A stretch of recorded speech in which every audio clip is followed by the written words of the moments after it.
Okay, so I want to talk about the yoga of rejection. So, one we all work with. So, some people don't like the frame of rejection. They misframe it other ways, but actually, it's what happens, right? If we ask someone out a date and they say no, they are rejecting us. They are, at the very least, rejecting that experience or that offer. Maybe not rejecting us fundamentally as a person.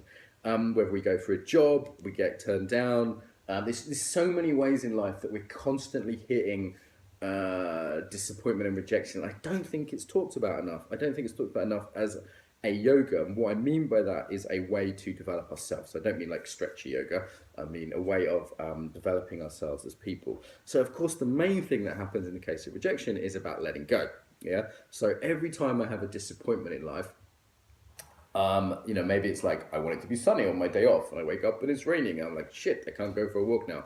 What do there? We practice non-attachment, we practice acceptance, we practice letting go. In body yoga, we have a posture for that. This is like key to Buddhism. It's key to most spiritual practices: non-attachment, letting go of what we wanted, and just being with the actual reality of what is. Now, in the case of the weather, it's kind of depersonal. It's not like, oh, God hates me, it's raining. I mean, yeah, you can do that, but you're a bit crazy if you do.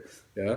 But with people, because we're relational creatures, it's almost harder because that rejection, it's an evolutionary history. We're out of the cave. We're going to die. That's really important. We're not judged and rejected by other people.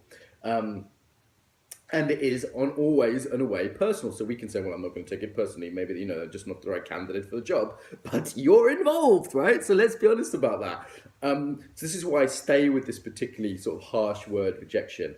And to say, okay, right, this to me is like the ultimate letting go practice. By the way, as a guy, you're going to get rejected a lot more than women. Now, women are like, what? What are you talking about? Yes, you are. Because men in dating do nearly all the escalating. So what I mean by that is, like, for example, on Tinder, I've been on Tinder for years, it's like always, I'd say 9 times out of 10, you have to message first, not the woman. Yeah. Even in the modern world, even in kind of feminist countries, asking someone out a date, nearly always the man does that. I know you're an exception, blah, blah, blah. But, generally I'm asking to marry more than 9 times out of 10. That's men that do that statistically, etc., escalating to sex, etc., etc., etc. So you've got at every step of that the risk of rejection. Now, there's commonalities, of course. We both have men and women both get rejected for jobs and other ways, friends, blah, blah, blah. But certainly in terms of the dating sphere, which is one of the most, which brings up that attachment. Oh, I really want this. I really like this girl.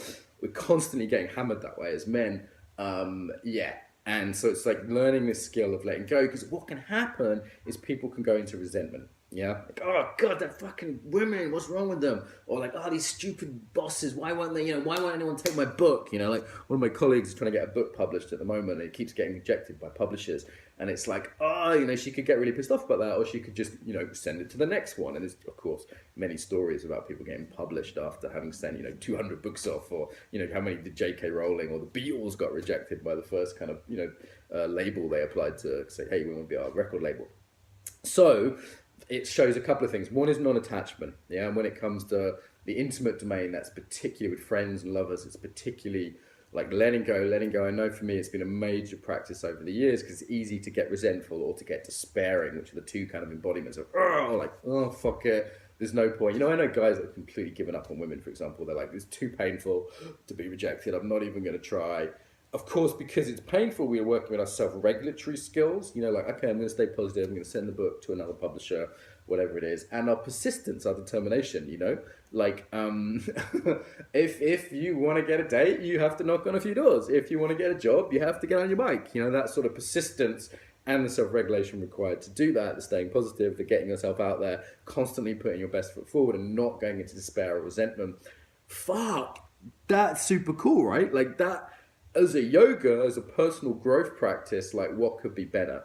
Now, I'm not going to say this to someone who's just been dumped by their girlfriend or boyfriend, right? I'm not going to go, oh, what a great personal growth practice. There's a time for that. There's a time for just empathy. But the big picture here, and I think it's worth having as a frame, because it means that, like, okay, every rejection makes us stronger. Every rejection is like a press up. Every rejection is like, learning some new words, when you're learning a language, like every rejection it builds us as people if we have this frame that it can be a yoga. I know sometimes it sucks and doesn't feel that way. I get it. Sometimes it's good to just be despairing too. This isn't like be positive, the whole time. But this frame of rejection as yoga, I think, can be very, very helpful to build these key skills of letting go, non-attachment, of self-regulation and persistence, and continuously coming with generosity rather than resentment.